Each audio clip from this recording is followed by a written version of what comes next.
You're listening to the Mommy Labor Nurse podcast, where you'll gain the tools, knowledge, and confidence you need to erase the unknowns, feel in control, and have an even better birth no matter how you deliver. My name is Liesel, mom of two, practicing labor and delivery nurse, and your host.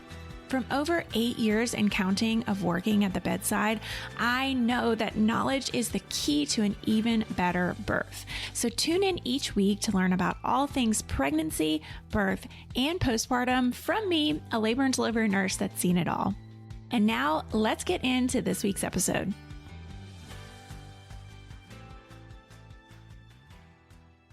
Hello guys, and welcome to week 3 of the 12 weeks of labor. This week I picked an episode that I aired way back in 2021, which it's you know what I've noticed when I go back and listen to these old episodes, that I feel like I sound different, and it's just a different version of myself.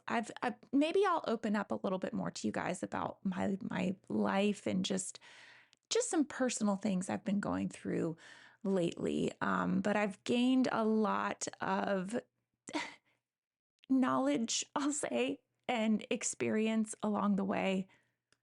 And when I listen back and listen to these old episodes and think about things that were going on in my life during that time, it's interesting to hear myself. So, but that's a side note from the actual intention of this episode and what this episode is about. Anyways, I picked an episode this week all about spontaneous labor versus induced labor.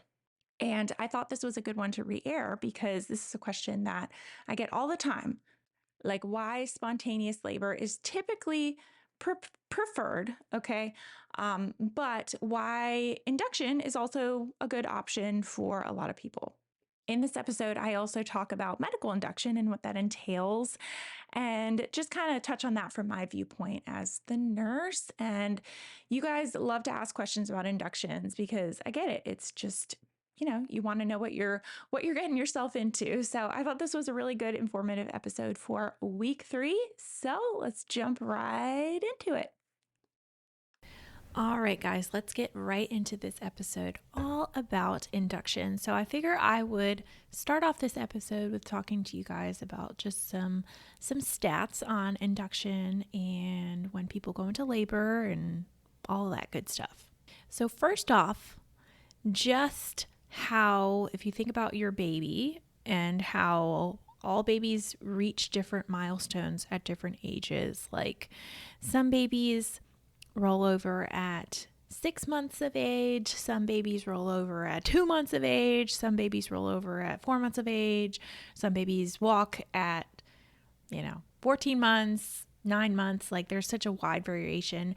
But just because a baby walks at 9 months versus 14 months, so just how every baby's kind of ready to roll over at a certain time, at a different time, or walk at a different time.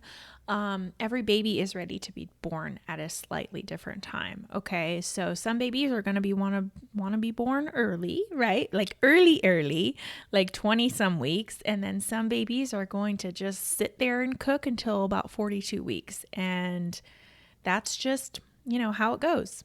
Typically, the most reliable sign that baby is ready to be born safely into this world is when labor begins on its own, when you are full term. And when we talk about full term, we say that full term is after 37 weeks of pregnancy, 37 to 42 weeks of pregnancy. We usually like to have babies get to about 39 weeks of pregnancy. We've seen more babies have health problems when they're born earlier than 39 weeks. So knowing that 39 weeks is kind of that sweet spot where we don't really want to have C-sections that are planned before then, unless there's a real medical need for them, or inductions before 39 weeks, unless there's a really, really, necessary medical need for them.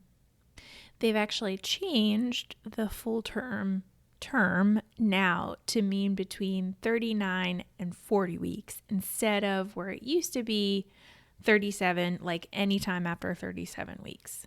That's still technically full term, okay, if you make it to 37 weeks, but it's just called something different and we call it early term.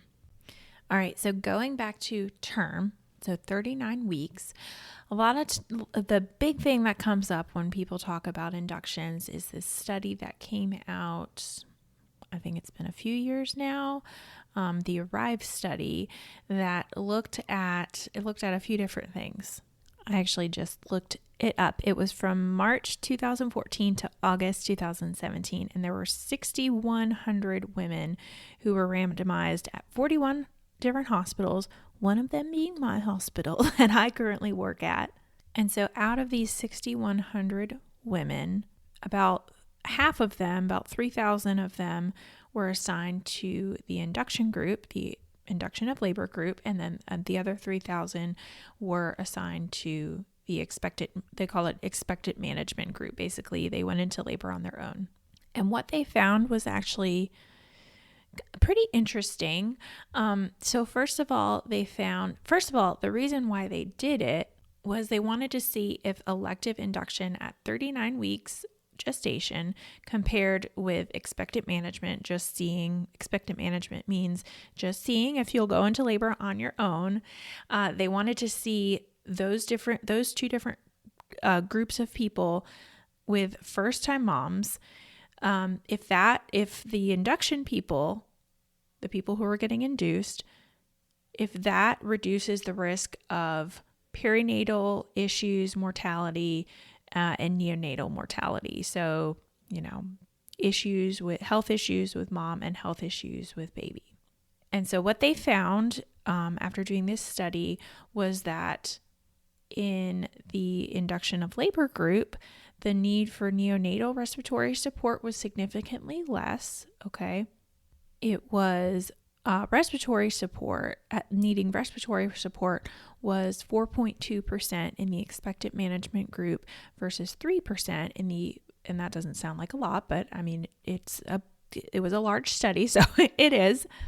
They reviewed a few other different things, like whether or not baby had meconium aspiration syndrome or